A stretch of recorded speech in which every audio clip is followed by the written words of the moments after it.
जय हिंद जोहार। दोस्तों, आज मैं आप लोगों के सामने झारखंड एकेडमिक काउंसिल के द्वारा जो अभी मॉडल सेट जारी किया गया है, मैं उसका सेट नंबर 2 अर्थात केमिस्ट्री विषय का सेट नंबर 2 लेके आया हूँ, वो भी क्लास 11th का, जो काफ़ी महत्वपूर्ण होने वाली है। और इसमें जो टोटल मार्क्स होगी वह 35 मार्क्स की होगी। इससे पहले वीडियो में मैंने सेट 1 पूरे बता दिया था, वो पूरे डिस्कशन के साथ। अब मेरा जो डिस्कशन है, आपको विश्वास कीजिए, आपको 1 पे 4 मिलेगा विथ कंसेप्ट। तो आप लोग ज़रूर बनिए और ज़रूर इसे वॉच कीजिए, और विथ कंसेप्ट मैं दे रहा हूँ, इसे ज़रूर देखिए। तो चलिए मैं स्टार्ट करता हूँ। इससे पहले मैंने आप लोग को पूरा बता दिया था इसके बारे में, क्वेश्चन क्या होगा। तो चलिए मैं स्टार्ट करता हूँ। पहला क्वेश्चन ये रहा दोस्तों। क्वेश्चन ये है, लिख रहा है, देख सकते हैं आप, the molecular mass of SO2, यानी कि द मॉलिक्यूलर मास कितना होता है सल्फर डाइऑक्साइड का, यानी SO2 का। तो मॉलिक्यूलर मास निकालने के लिए मैं आप लोग कंसेप्ट सबसे पहले देखिए, सल्फर है, सल्फर का एटॉमिक मास कितना होता है 16। तो 16 को आप लोग 2 से मल्टीप्लाई करें, 32 हो गया, एटॉमिक मास हो गया। और ऑक्सीजन का एटॉमिक नंबर होता है 16, तो 16 दूनी 32 इसका हो गया।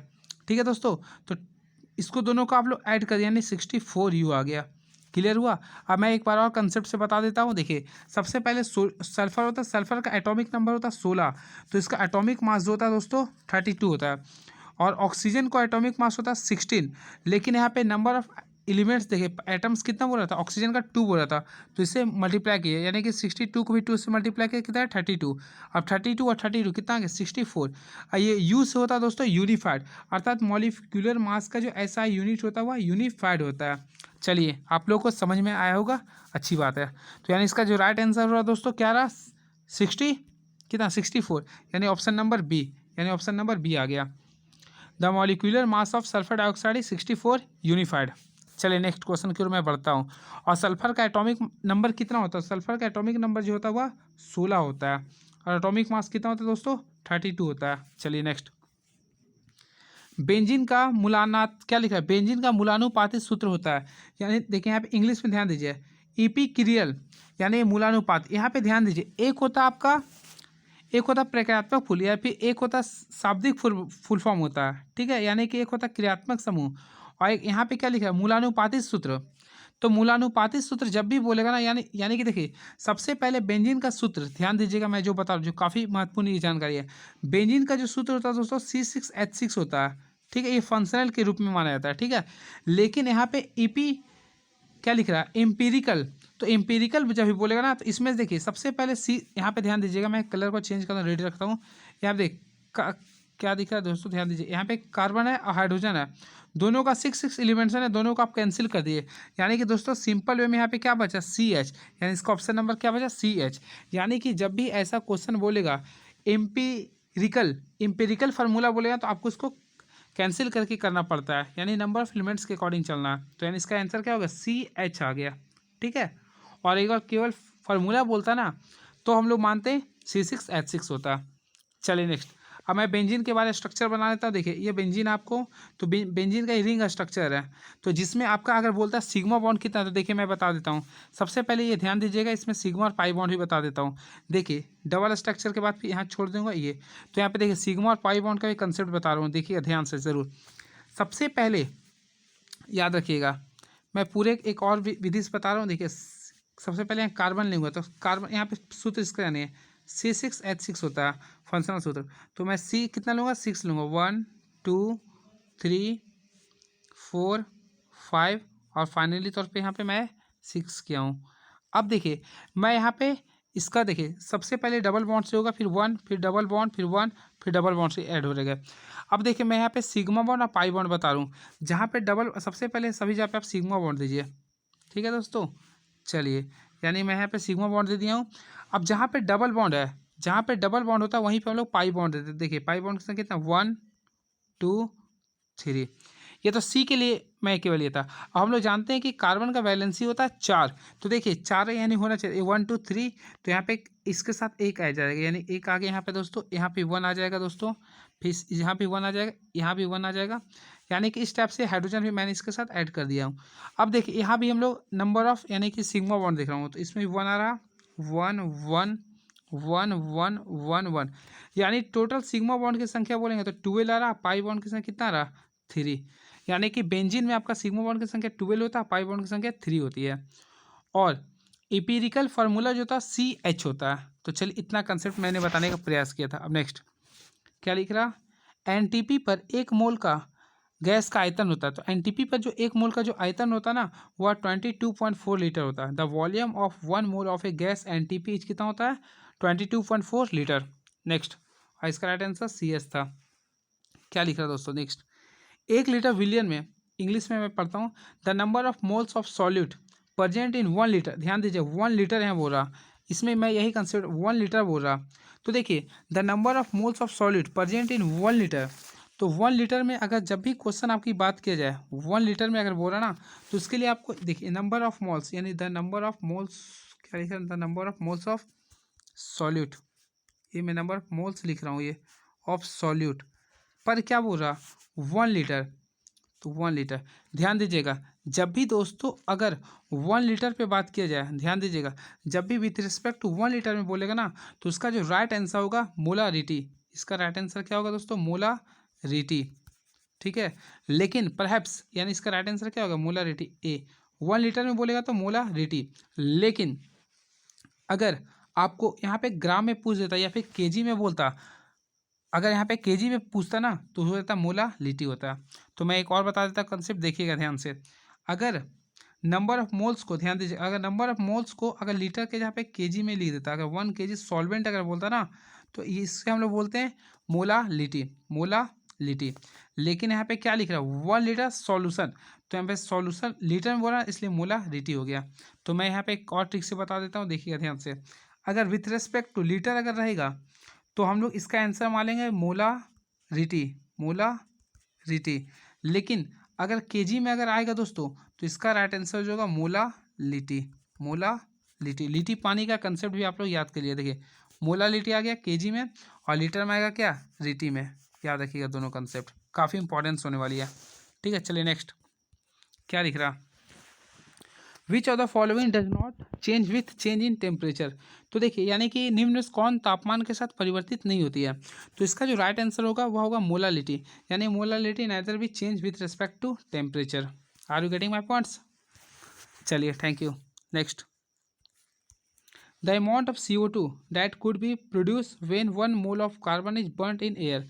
यानी कि बोल रहा 1 मोल कार्बन के दहन से उत्पन्न CO2 गैस की मात्रा क्या होगी। तो मैं इसके आपको सामने सॉल्यूशन करता हूँ। सबसे पहले देखिए द नंबर ऑफ C है, यहाँ पे O का संख्या 2 है, तो कार्बन का एटॉमिक नंबर होता है 6, तो इसका एटॉमिक मास कितना होगा 12। और यहाँ पे ऑक्सीजन में नंबर ऑफ आइटम्स 2 दिया हुआ है, और इसका होता है एटॉमिक मास 16 होता है। आप ऐड कीजिए, यानी कि यहाँ पे 32 आ गया दोस्तों, यहाँ पे कितना है 12, तो आप इसको ऐड कीजिए यानी 44 यूनिफाइड। यह वाला क्वेश्चन जैसा था, यानी इसका राइट आंसर क्या आ गया 44 ग्राम। क्लियर है। तो चलिए नेक्स्ट क्वेश्चन की ओर मैं बढ़ता हूँ। 44 ग्राम क्या लिख रहा है, एवोगाद्रो की संख्या होती है। तो देखिए एवोगाद्रो नंबर इक्वल टू, इसका जो राइट आंसर हो 6.022 इंटू 10⁻23। ठीक है, और इसे मोल सबस्टांस भी कहते हैं। ठीक है, चलिए नेक्स्ट,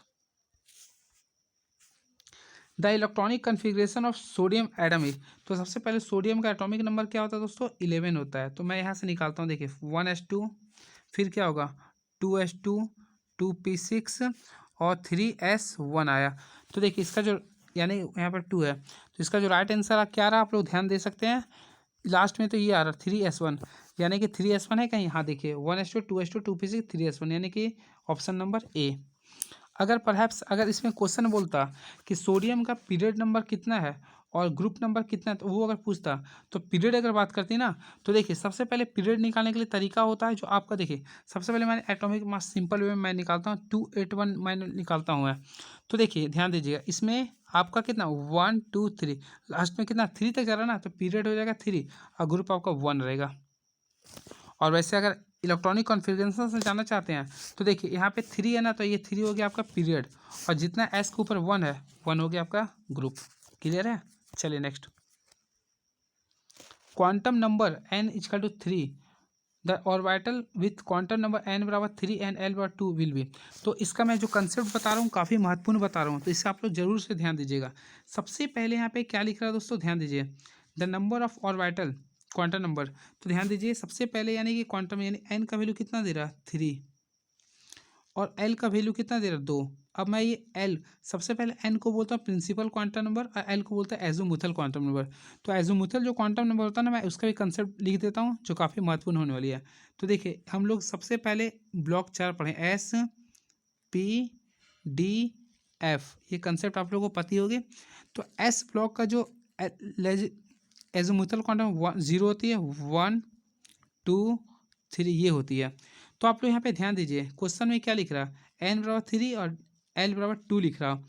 तो 3, अब ध्यान दीजिए एल इजकल टू 2, तो एल इजकल टू 2 कहाँ पे जा रहा है, ध्यान दीजिए 2 यानी डी में जा रहा है, तो यानी 3D इसका ऑप्शन आ गया। बात समझ, देखिए एन का वैल्यू 3 था, मैं टिप आउट कर दिया हूँ, और एल बराबर 2 दे रहा, तो एल यानी 2 किसका होता है, डी का होता है, तो 3D में कर दिया हूँ, यानी इसका ऑप्शन नंबर सी हो गया। क्लियर है ना, ये कंसेप्ट वाली बात है इसलिए मैं ऐसे बता रहा हूँ, ठीक है। चलिए नेक्स्ट, और एजीमुथल क्वांटम का नंबर जो वैल्यू होती है वह 0 1 2 3 होती है।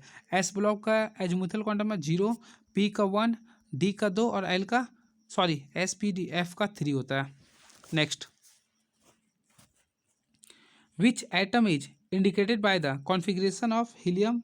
देखिए सबसे पहले ध्यान दीजिए यहाँ पे क्या लिखा है, हीलियम 2s1 ना, तो हम लोग ऑलरेडी पहले जानते हैं हीलियम का होता है 2।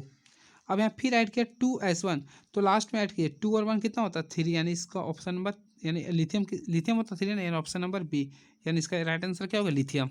क्लियर है, चलिए thank you. Next, which of the following is lowest energy subshell, यानी कि न्यूनतम ऊर्जा वाला उपकक्षा कौन है।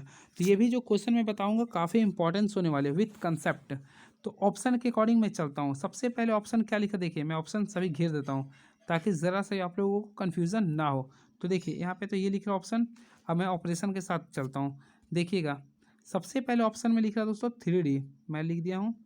फिर ध्यान दीजिएगा थोड़ा 3D है, फिर क्या लिख रहे हैं यहाँ पे 4s है, चलिए 4s भी मैं लिख देता हूँ। फिर क्या लिख रहा 4p, थोड़ा सा यहाँ पे गैपिंग नहीं हो रहा, ध्यान दीजिएगा। मैं इसी से कर देता हूँ ऑप्शन, पहला क्या ऑप्शन लिखा 3D, फिर 4s लिख रहा, 4p और लास्ट टाइम क्या 5s है। अब क्या निकालना है, एनर्जी निकालना है। तो देखिए सबसे पहले जब भी आपको एनर्जी के लिए बोलेगा, ध्यान दीजिएगा मैं लिख देता हूँ, जब भी एनर्जी के लिए बात किया जाएगा ना, तो आपको जो इसका कंसेप्ट होता है n+l देखते हैं, यानी कि प्रिंसिपल क्वांटम नंबर और एजीमुथल क्वांटम नंबर मैं देखता हूँ। तो देखिए ध्यान से क्वेश्चन काफ़ी इंपॉर्टेंस होने वाली है। तो देखिए इसमें n की वैल्यू कितना 3 है, और आपको इससे पहले वीडियो में बताया था d का एजीमुथल क्वांटम नंबर कितना होता है। देखिए s का होता है कितना 0, और p का कितना होता है 1, उसी पर d का होता है 2 और f का होता है 3। तो देखिए यहाँ पे l किसका बोल रहा है, d का, तो d का कितना होगा 2। फिर इसमें चलेंगे n+l, तो n का वैल्यू कितना है 4 और s का कितना होता है 0। फिर इसमें 4 और p का वैल्यू कितना 1, इसमें 5 और s का वैल्यू 0। आप ऐड कर दिए ऑलरेडी, देखिए इसमें 5 आ रहा, इसमें 4 आ रहा, इसमें 5 आ रहा, इसमें 5 आ रहा। अब ध्यान दीजिए सबसे क्या बोल रहा, सबसे लोवेस्ट जा रहा, तो लोवेस्ट तो कितना 4 है ना, तो यानी ऑप्शन नंबर क्या हो गया 4s, किस में आ रहा बी में, यानी कि 4s इसका आंसर आ गया। क्लियर हुआ। जब भी आपको लोवेस्ट एनर्जी सबसे निकालने को होगा तो आप लोग इसके लिए फार्मूला हमेशा याद रखिएगा, हमेशा के लिए याद करिएगा, n+l का यूज करते हैं। अब जो सबसे कम वैल्यू आएगा n, यानी कि जो आपका शुरू टाइम दिया था उसे लेते हूँ प्रिंसिपल क्वांटम नंबर के पे, l जो होता है ना वो एजीमुथल क्वांटम नंबर लिया था जो कि SPDF होता है, ठीक है। अब उसको ऐड करने के बाद जो सबसे कम आता है वही हो गया लोवेस्ट एनर्जी सेल, वही बोलता है मैक्सिमम। तो देखिए यहाँ भी 5 है, यहाँ भी 5 है, यहाँ भी 5 है। तो वैसा कंडीशन में जो हम लोग मैक्सिमम अगर लेते हैं दोस्तों, तो उस कंडीशन में हम लोग जब भी लेंगे तो सबसे पहले यहाँ पे क्या रहा, ध्यान दीजिएगा इसका जो होगा आपका इस 5s वाला हो जाएगा, ठीक है। तो चलिए मैं नेक्स्ट क्वेश्चन की ओर मैं बढ़ता हूँ अब, ठीक है। नेक्स्ट क्या लिख रहा, क्या आता है, हाँ, how many protons are present in magnesium. सबसे पहले मैग्नीशियम का एटॉमिक नंबर कितना होता है 12 होता है। तो देखिए 12 होता है ना, तो इसका ध्यान दीजिएगा, इसका एटॉमिक नंबर यानी जेड, एटॉमिक नंबर भी 12 हो गया। जितना एटॉमिक नंबर होता है उतना ही आपका प्रोटॉन नंबर होता है, यानी इसका एटॉमिक मास, और एटॉमिक मास बोले तो 24 होता है। हमें क्या निकालना है, नंबर ऑफ प्रोटॉन्स कितना 12, यानी ऑप्शन नंबर डी। क्लियर है। Next, the bore radius of first orbit of hydrogen atom है। तो इसके लिए मैं आप लोग एक फार्मूला बताता हूँ, जब भी क्या बोल रहा है हाइड्रोजन एटम का क्या निकालना रेडियस, तो इसके लिए एक फार्मूला होता है जो कि बोर महोदय ने दिया था। रेडियस का जो फार्मूला होता है मैं लिख देता हूँ 0.529 इंटू एन का स्क्वायर बाय 2। अब देखिए ऑर्बिट देखते हैं, तो एन होता है ऑर्बिट की संख्या, तो यहाँ 0.529 तो हमारा ये रहेगा ऑटोमेटिकली, ये दिया हुआ है। एन ऑर्बिट क्या, फर्स्ट ऑर्बिट है, तो 1 का स्क्वायर 1 रहेगा, और यहाँ पे 2 है, क्या लिखा है ये, सॉरी जेड होता है यहाँ पे, जेड सॉरी, तो जेड यहाँ पे हाइड्रोजन बोला, तो हाइड्रोजन का जेड नंबर कितना था 1। तो दोस्तों इसको मल्टीप्लाई कीजिए ना तो 0.529 होगा, और इसका जो यूनिट होता है एंगस्ट्रॉम होता है, यानी ए पर पावर 0, यानी इसका ऑप्शन नंबर क्या हो गया, बी। क्लियर है। चलिए नेक्स्ट क्या लिख रहा, the wavelength of the radio wave having frequency 3 macro hertz would be. तो देखिए सबसे पहले याद रखिएगा 3 मैक्रो हर्ट्ज है ना, तो देखिए मैं निकालता हूँ इसका ध्यान से एकदम। सबसे पहले 3 एक macro hertz equal to 10⁻6 hertz होता है, deci centi milli micro nano pico पढ़े होंगे तो उसी प्रकार निकाला हूँ, यानी कि इसका 3 × 10⁻6 हर्ट्ज मैं निकाला हूँ। अब यहाँ पे हमें क्या निकालना, फ्रीक्वेंसी, क्या निकालना दोस्तों, फ्रीक्वेंसी। तो मैं यहाँ पे एक फार्मूला यूज करूँगा जो काफ़ी महत्वपूर्ण होने वाली है, मैं इसे रिड्यूस करता हूँ। सबसे पहले 3 मेगाहर्ट्ज जिसको हम लोग किस में बदले हैं, 3 × 10⁻, कितना था आप लोग बता सकते हैं, वेरी गुड, तो 10⁻6 हर्ट्ज यूज किया ना दोस्तों। अब यहाँ फ्रीक्वेंसी बोल रहा, तो फ्रीक्वेंसी का जो फॉर्मूला होता है यानी लैम्डा इक्वल टू होता है C/F होता है, ये आप लोग बचपन से पढ़ते आ रहे हैं। अब C का वैल्यू कितना होता है, 3 × 10⁸ मीटर पर सेकेंड होता है, और F का वैल्यू यहाँ पे कितना है, कितना है 3 × 10⁻6 है ना। तो यहाँ पे आप ध्यान दीजिएगा थोड़ा सा, मैं रेड यूज करता हूँ, ये 3 कैंसिल हो गया। अब 3 टू पावर यहाँ 8 है, यहाँ पे 6 है, तो 8 में से 6, 8 में से 6 गया, कितना हो गया 2 यानी कि 10⁻2 का पावर कितना हो गया, यानी 100 मीटर इसका आंसर आ गया, यानी ऑप्शन नंबर ए। पूरे कंसेप्ट के साथ बता रहा हूँ आपको। चलिए next, which of the following ions have largest size. तो लार्जेस्ट साइज बोला किस, कौन सी आयन का होगा। सबसे पहले देखिए मैं निकालता हूँ मैग्नीशियम का, क्या लिख रहा है यहाँ पे, मैग्नीशियम 2+, तो मैग्नीशियम का होता है 12, तो मैं तोड़ता हूँ, होगा देखिए 2 8 2 होता था, लेकिन 2+ होने की वजह से यहाँ पे 2 8 रहेगा, तो इसका कितना आ गया 10 आ रहा। O2-, देखिए O2-, तो वैसे उसका होता था 8, लेकिन 8 तो 10 हो गया, ठीक है, तो यहाँ भी 10 आ गया। ध्यान दीजिएगा यहाँ पे 2- होने से ऐड हो रहा, तो इसमें जब भी अगर किसी में ऐड हो रहा दोस्तों, इसमें ऐड हो रहा, तो इसके वजह से इसका जो राइट आंसर जो होगा ऑक्सीजन 2- होगा, क्योंकि ऑक्सीजन में हमें क्या यहाँ पे निकल रहा, देख हम लोग साफा दिख रहा कि यहाँ पे क्या और ऐड हो रहा, तो इसका जो राइट आंसर होगा O2-। वैसे मैं एक्सप्लेन कर देना चाहता हूँ ताकि कन्फ्यूजन ज़रा सा भी ना हो। देखिएगा ध्यान दीजिए, काफ़ी इंपॉर्टेंस क्वेश्चन है ये, और कंसेप्ट भी काफ़ी इंपॉर्टेंस है। देखिए क्या लिख रहा, O2- है, फिर F- है, फिर मैग्नीशियम 2+ है ये, ठीक है, और यहाँ पे एल्युमिनियम 3+ है। सभी का मैंने निकाला तो 10 10 10 10 आया ये, ठीक है। अगर हम लोग इसको ऑटोमेटिक देखिए, यहाँ पे अगर मैं निकालता हूँ, ध्यान दीजिएगा, अगर मैं इसका निकालूँ तो क्या आ गया 283 आ गया, और बाकी में 28 रहेगा, इसी वजह से इसका राइट आंसर क्या होगा बी, ठीक है, यानी कि O2-, क्योंकि इसमें घटा है ना ये, क्योंकि नेगेटिव, अगर नेगेटिव ही बोलेगा तो ऑक्सीजन में होगा। Next, which group of metal is commonly name as hydrogen groups. तो हाइड्रोजन ग्रुप हम लोग किसे कहते हैं, केमिस्ट्री में तो इजी है ये, क्लास 11th स्टूडेंट के लिए काफ़ी इजी है। तो हाइड्रोजन ग्रुप बोलते हैं ग्रुप 17 को, फ्लोरीन क्लोरीन ब्रोमीन आयोडीन, तो इसे बोलते हैं fluorine chlorine bromine iodine attested. और वैसे इसका ट्रिक याद कर सकते हैं, फिर कल बाहर आई आंटी, ये भी ट्रिक आप लोग याद कर सकते हैं, ठीक है। तो ग्रुप 16 को हम लोग बोलते हैं हाइड्रोजन ग्रुप्स, ठीक है। Next, which of the following configuration has highest ionization energy. तो आयनाइजेशन एनर्जी का मैं कंसेप्ट देता हूँ ताकि आप लोगों को इससे कंसेप्ट हो, आने वाले जो भी क्वेश्चन हो आप लोगों को पूरा क्लियर हो जाए। तो देखिए आप लोग एटॉमिक नंबर में पढ़े होंगे, देखिए एटॉमिक स्ट्रक्चर में हुन्स रोल, तो उसी में एक रूल्स आता था हाफ, देखिए एक कंसेप्ट आता था हाफ फील्ड और एक आता था फुल फील्ड, तो उसी का कंसेप्ट मैं पूरे के पूरे यूज करूँगा, ठीक है। फुल FUL, थोड़ा सा मिस्टेक FUL, फुल फील्ड।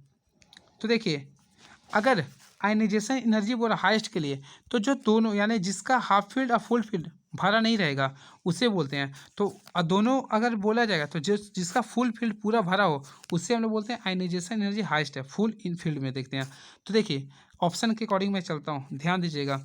सबसे पहले आप लोग को ध्यान देना होगा ये चीज़, एस में कितना होता था दोस्तों 2 होता है, पी में कितना होता है 6 होता है, डी में कितना होता है 10 होता है, और एफ में कितना होता है 14 होता है। ये आप लोग पढ़ते आ रहे हैं। अब देखिए अकॉर्डिंग टू ऑप्शन कहाँ पे ऐसा लास्ट वाला जो लग रहा है हमें जो पूरा भरा हुआ है, तो देखिए NH2 और P6 भरा हुआ है ना। देखिए ध्यान से क्वेश्चन आप लोग के सामने ही है। देखिए यहाँ पे पूरा भरा हुआ है। अब यहाँ पे देखिए एक खाली है, पी में तो खाली है, होना चाहिए था 6। यहाँ भी खाली है, यहाँ भी खाली है, इसलिए ऑप्शन नंबर सी। ठीक है, चलिए नेक्स्ट क्वेश्चन की ओर मैं बढ़ता हूँ। क्या लिख रहा, an element with atomic number 35 is placed in which period of periodic table. तो सबसे पहले क्या बोल रहा है, एटॉमिक नंबर कितना 35 है ना, तो मैं इसका निकालता हूँ। सबसे पहले 35 होता है ब्रोमीन, ब्रोमीन 35 होता है। इसका इलेक्ट्रॉनिक कॉन्फ़िगरेशन अगर मैं निकालता हूँ तो 2 8 18 और कितना आएगा 7 आएगा। देखिए मैं यहाँ से जादू दिखाता हूँ आप लोगों के सामने। सबसे पहले देखिए इसमें एक आता है ग्रुप निकालने के लिए और एक पीरियड। तो आगे पीरियड बोला ना, देखिए 1 पीरियड 2 पीरियड 3 पीरियड और ये 4, अर्थात इसका पीरियड नंबर 4 हो गया। और अगर ग्रुप बोलते हैं तो लास्ट में 7 है ना, तो 7 उसके पहले क्यों 1 लगा दीजिए, कितना आ गया 17। ग्रुप हो गया 17 और पीरियड हो गया 4। क्लियर है दोस्तों। लेकिन आप लोग याद रखिएगा, ध्यान से कंसेप्ट है, अगर लास्ट में अगर 1 या 2 अगर आता है ना तो वही लिखते हैं, लेकिन मोर देन 2 अर्थात 3 4 5 6 7 8 अगर आता है ना तो उसके आगे 1 लगाते हैं, अर्थात 10 ऐड करते हैं। तो 7 था ना तो 10 ऐड के कितना आ गया 17। अगर 6 होता ना तो 16 होता, लेकिन अगर 1 होता तो 1 ही होता। क्लियर है। चलिए नेक्स्ट क्या बोल रहा, नेक्स्ट क्या बोल रहा दोस्तों, which of the following is has highest electronegativity. तो इलेक्ट्रोनेगेटिविटी का कंसेप्ट काफ़ी महत्वपूर्ण होती है, काफ़ी महत्वपूर्ण होती है। तो देखिए इलेक्ट्रोनेगेटिविटी सबसे हाईएस्ट किसका है, तो इसके लिए मैं एक ट्रिक बताता हूँ जो आप लोग याद कर लीजिए, केमिस्ट्री की लैंग्वेज में सबसे जो हाईएस्ट होता है उसके लिए एक ट्रिक है। क्या है, आप लोग उसका ही यूज करें। किसका यूज करें, आप लोग किससे देख रहे हैं, अपना फ़ोन से। तो FON सबसे पहले था फ्लोरीन, तो फ्लोरीन का इलेक्ट्रॉन नेगेटिविटी था 4.0, ऑक्सीजन का होता है 3.5 और नाइट्रोजन का होता है 3.0। ये सब होता है एंगस्ट्रॉम में होते हैं। तो यानी कि सबसे ज़्यादा किसका होता है, एफ से। तो एफ से क्या आ गया फ्लोरीन। तो ऑप्शन नंबर कहाँ है, ए यानी फ्लोरीन है, यानी कि ऑप्शन नंबर ए।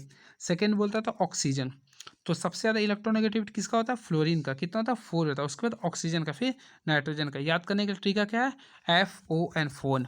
क्लियर है। Next, how many groups are present in the modern periodic table. तो ये तो बच्चा वाला क्वेश्चन है। तो मॉडर्न पीरियोडिक टेबल में कुल कितने ग्रुप है, ये तो बच्चा से पढ़। देखिए मॉडर्न पीरियोडिक टेबल किसके द्वारा दिया गया था, आप लोगों को पता है। जी हाँ ज़रूर। तो मॉडर्न पीरियोडिक टेबल जो दिया गया था वो आप लोग बता सकते हैं, कमेंट बॉक्स में लिखिएगा, मैं इंतजार करूँगा। तो मैं बता ही देता हूँ, मॉडर्न पीरियोडिक टेबल मोसले के द्वारा दिया गया था, मोसले के द्वारा दिया था और बोर महोदय के द्वारा दिया गया था। कब दिया गया था, 1913 में। और उसके अकॉर्डिंग पीरियड की संख्या कुल होती है 18 और ग्रुप की जो संख्या कुल 7 है। ये याद रखें, सॉरी ध्यान मिस्टेक हो रहा है इसमें। अगर ग्रुप की बात की जाए तो 18 होती है, थोड़ा मिस्टेक हुआ दोस्तों। देखिए ग्रुप एक होता है पीरियड, पीरियड होता है 7 और ग्रुप की अगर बात की तो 18 होती है। ठीक है, सॉरी। नेक्स्ट, ये सब क्वेश्चन काफ़ी महत्वपूर्ण होने वाली है। अब देखिए क्या लिख रहा, equal volume of all the gases under same condition of pressure and temperature contain equal number of molecules is known as. तो देखिए एक ही ताप और दाब पर सभी गैस का समान आयतन में अणुओं की संख्या समान होती है। किसका नियम है, तो ये जो नियम है हम आप लोग को इससे पहले वीडियो में मैंने बताया था। यानी देखिए वॉल्यूम और क्या, यानी कि अणु है ना, तो भी इक्वल, यानी कि V is directly proportional to N. अब यहाँ से किसका होता है, ये आवोगाद्रो होती है, यानी कि आवोगाद्रो, यानी ऑप्शन नंबर सी हो गया। इसे याद कर लीजिएगा आप लोग। Next, P V equal to N R T, ये तो सबसे इजी है। P V equal to N क्या होता है, आइडियल गैस इक्वेशन होता है, तो इसे भी याद कर लीजिए। पी भी इक्वल टू होता है एन आर टी, ये आइडियल गैस इक्वेशन होता है, इंपॉर्टेंट है ये। Next, the numerical gases, the numerical value of gas constant R depends upon. तो आर का वैसे आप लोगों को वैल्यू पता है क्या, जी जरूर, क्या होता है 8.134। ठीक है, ये होता है। तो देखिए इसका जो न्यूमेरिकल जो वैल्यू होता है ना, यूनिट्स ऑफ मेजरमेंट पे डिपेंड करता है, यानी option number D, units of measurement पे डिपेंड करता है। Next, a gas which obey gas law at all the range of temperature and pressure is called as. जो सभी रूल पे लागू करता है उसे बोलते हैं आइडियल गैस। जो आइडियल होता है हर चीज़ को ओबे करता ही है, तो इसका क्या हो गया, आइडियल गैस। इस क्वेश्चन अगर बोलता तो पी वी इक्वल टू क्या होता है दोस्तों, एन आर टी। आप लोग इसे हमेशा के लिए याद रखिएगा। Next, for N mole of real gas the van der Waals equation is. तो वेंडर वाल इक्वेशन जो होता है ना, मैं यहाँ पे ऑप्शन नंबर डी बता रहा हूँ, ये याद कर लीजिए आप लोग। पी प्लस, इसे आप लोग हमेशा के लिए याद करिए, सब आता है क्वेश्चन। और आइडियल बोलते तो P V equal to N R T. Next, what will be the numerical है, what will be the minimum pressure required to compress 500 decimetre cube of air at the 1 bar pressure, इतना बोल रहा। तो ये जो numerical होगा ना काफ़ी महत्वपूर्ण है, तो इसके लिए मैं बता देता हूँ। देखिएगा, देखिए क्या बोल रहे हैं यहाँ पे, ध्यान दीजिए। क्या निकालना, प्रेशर निकालना है, यानी कि आप लोग को दोस्तों यहाँ पे प्रेशर निकालना ना, तो हम लोग जानते हैं आइडियल गैस इक्वेशन का यूज करते हैं। क्या होता है आप लोग बता सकते हैं? जी बिल्कुल, हम लोग आइडियल गैस इक्वेशन पढ़े हैं, पी वी इक्वल टू क्या होता है, एन आर टी। तो यहाँ पे देखिए प्रेशर वॉल्यूम दोनों इक्वल है। देखिए ध्यान दीजिए, प्रेशर था दोस्तों, ये वॉल्यूम था, है ना। तो पी वन और वी वन मान लिए, तो उसके रिस्पेक्ट में मानेंगे क्या, पी टू और वी टू। अब ध्यान दीजिएगा, मैं जो सॉल्यूशन कर रहा हूँ, सबसे पहले पी वन का वैल्यू क्या दिया है, तो देखिए प्रेशर का जो वैल्यू दिया शुरू में कितना दे रहा है, 1 बार, क्लियर है। और वॉल्यूम कितना दे रहा था, वॉल्यूम जो दे रहा 5 डेसीमीटर दे रहा था, ठीक है, देखा मिला। अब पी टू का वैल्यू कितना दे रहा बताइए आप खुद। तो इसमें पी टू तो आपको निकालना है, तो पी टू मैं लिख दिया। और वी थ्री कितना दिया, 200। तो आप लोग कैंसिल कीजिए, 0 0 कॉट, यानी कि पी टू का वैल्यू कितना, 5/2, यानी कि 2.5 बार, ठीक है। ये फार्मूला यूज कीजिए, आप पुटअप कीजिए, यानी 2.5 बार आ रहा, यानी ऑप्शन नंबर क्या हो रहा, 2.5, यानी ऑप्शन नंबर क्या, B. Next, P V equal to N R T is constant to. तो पी वी इक्वल टू जो एन आर टी जो इक्वल होता है ना, वह किसका होता है मैं बता रहा हूँ। देखिए पी वी इक्वल टू जो एन आर टी क्या लिखा है, पी वी बाई टी है ना, वी बाई टी है। तो देखिए सबसे पहले कंसेप्ट याद रखें, V is directly proportional to T होता है, किसका होता है, चार्ल्स में।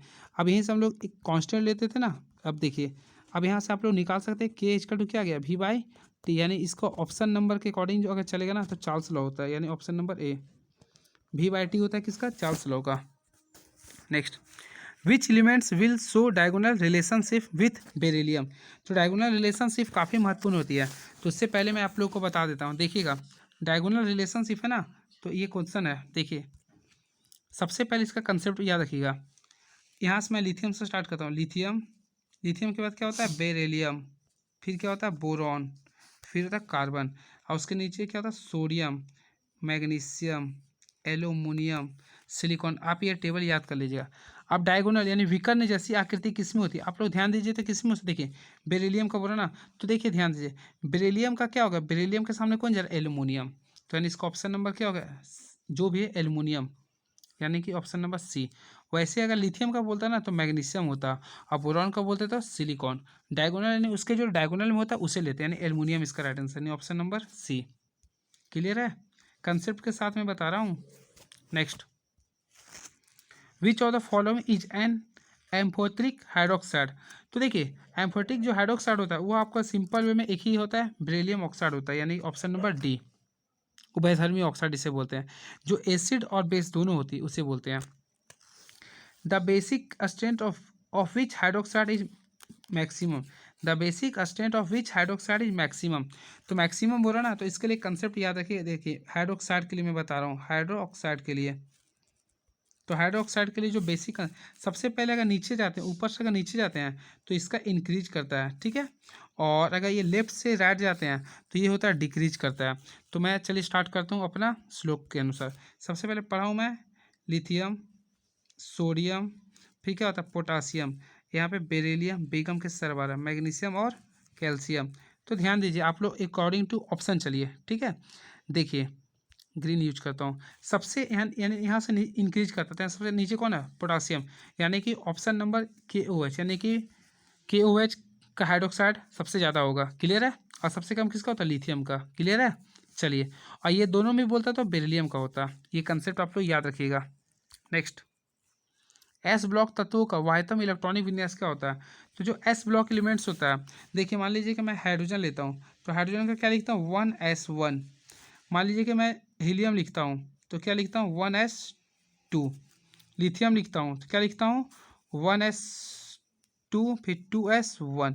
इसके अलावा तो नहीं आता ना, यानी कि ध्यान दीजिएगा ना, इसमें देखिए एस ब्लॉक में तुम आपका 1 से लेके मैक्सिमम 2 तक जाती है, यानी कि इसका ऑप्शन नंबर क्या होगा, NS1। देखिए यहाँ एन लगा सकते हैं आगे, NS1 से 2, यानी ऑप्शन नंबर सी, 1 से लेके 2 तक जाती है, ठीक है।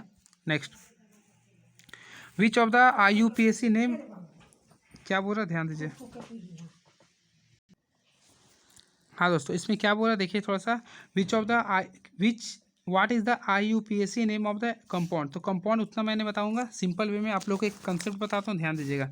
सबसे पहले से खींच लीजिए, यानी देखिए यहाँ पे ध्यान दीजिएगा, CH क्या लिखा 3 है, फिर 1 बॉन्ड से जुटेगा, CH2 होगा, फिर CH2 होगा, फिर CH मैं लिया हूँ, और लास्ट में एल्डिहाइड है ना, ये CHO है। अब देखिए यहाँ पे सेकंड पे देखिए, यहाँ पे क्या रहा है, क्लोरीन आ रहा। तो मैं यहाँ पे नंबर देने सिखा रहा हूँ, जहाँ से देने एल्डिहाइड का यहाँ से स्टार्ट करूँगा, 1 2 3 4 5। अब कहाँ पे क्लोरीन दिया, 2 पे दिया, सबसे पहले 2 मैं लिख दिया हूँ, यहाँ पे क्लोरीन था तो क्लोरीन को क्लोरो बोलता हूँ, 2 क्लोरो।